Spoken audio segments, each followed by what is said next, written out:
my name is Michael, and I am your Scotty News anchor. And now for the April 22nd edition of Scotty News. Today is Earth Day, and it was first celebrated in 1970 in the United States. Earth Day, founded by American politician and conservationist Gaylord Anton Nelson, helped spark the environmental movement and quickly grew into an international event. Here are some facts about Earth Day that you may not have known. Earth Day was inspired by Vietnam War protesters. It was started in 1970 by Wisconsin Senator Gaylord Nelson, after he noticed people protesting the Vietnam War, but not putting any pressure on government about the damage being done to the planet via contaminants like oil spills, pesticides, and deadly smog.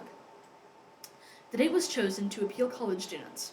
April 22nd was chosen intentionally by Senator Nelson and grad student Dennis Hayes, who went on to internationalize Earth Day and start the Earth Day Network, along with other foundations.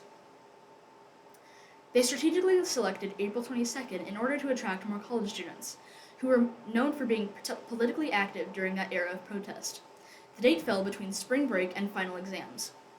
This American holiday had a strong start. 20 million Americans celebrated the first Earth Day in 1970. It has since grown and has been celebrated in more than 192 countries by over 1 billion civic-minded supporters. Other countries know it as International Mother Earth Day. That's the name that was given by the United Nations in 2009. Here in the States, we call it plain old Earth Day. The Earth Day movement drove the creation of the EPA. The Environmental Protection Agency was approved by President Richard Nixon in 1970 as a result of the Earth Day movement. Legislation on clean air, clean water, toxic substances, and endangered species were passed as well. Everyone can participate in Earth Day. People of all ages can march, plant trees, clean up their communities, and reduce waste in their own homes, or even try zero waste, with smart Earth Day tips. Proactive corporations and governments often use Earth Day to announce sustainability measures and pledges to support the environment. Earth Day has its own theme song. The Earth Day Anthem was written in 2013 by Indian poet Abhay Kumar, and has since been recorded in all official United Nations languages.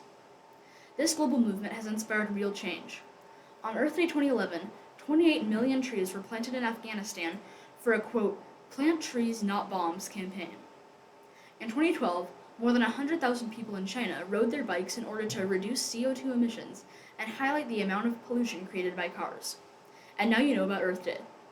We have a special shout out today from Mrs. Yahiyawi and Mr. Dudley, celebrating all of the 6th graders for their focus on Think Like a Scientist and the scientific method. Good morning, Scotties. I want to give a shout out to all of the 6th grade science students. Mr. Dudley and I have been teaching scientific method a few weeks ago, and our kids did posters that told us you knew what a manipulated variable was, a responding variable, and what controlled variables are. And I'm so proud of my kids. They did such a good job. So come by the hallway, in the 6th grade hallway, on the way to the art room, and check out the posters that are on the wall. Thank you. For a special prize today, at lunch, tell Mrs. McCord at least 2 of the 3 variables that are on those posters. Don't forget about the candy shop. Mrs. Stewart, Mr. Frenson, and their friends work hard to make sure all the sugary goodies are here for you. Have a great day and an even better weekend. Thank you for watching Scotty News. Gracias por ver a Scotty News.